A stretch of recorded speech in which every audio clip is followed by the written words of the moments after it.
Pakistan peoples party के senior रहनुमा मंजूर वसान ने इमरान खान और पीटीआई से मुताल्लिक बड़ी पेशिनगोई कर दी।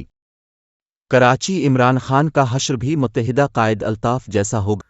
बड़े बड़े सियासतदानों में माफी माफी माफी का जगह जगह चर्चा चल रहा है।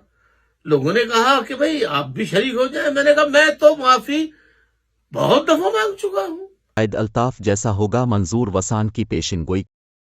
इमरान खान का चैप्टर क्लोज, बहुत से लोग पीटीआई छोड़ रहे हैं, कोई नहीं बचेगा। मंजूर वसान। इमरान खान बाहर चला जाएगा, अपहर यहां जेल में रहेगा। मंजूर वसान की बिलावल हाउस के बाहर सहाफियों से गुफ्तगू। जिन्होंने पीटीआई को बनाया था वही लोग इसे पुरानी पोजीशन पर ला रहे हैं। मंजूर वसान। अभी जाने से वापसी पे पूछेंगे। इमरान का मैटर क्लोज है। हाँ, और जैसे मैंने पहले भी हमेशा कहता आ रहा हूँ, और इमरान यहाँ तो बाहर जाएगा, हाँ, यहाँ इधर जेल में वो ये जो छोड़ के जा रहे हैं और भी छोड़ेंगे। बहुत से लोग चले, छोड़ेंगे, चले, पीछे कोई पीछे बचेगा ही नहीं। जैसे जिन्होंने बनाया था जिस तरीके से, वैसे ही वही लोग इनको इसी तरह तो एमक्यूएम और इसका सेम असर होगा। सेम अल्ताफ।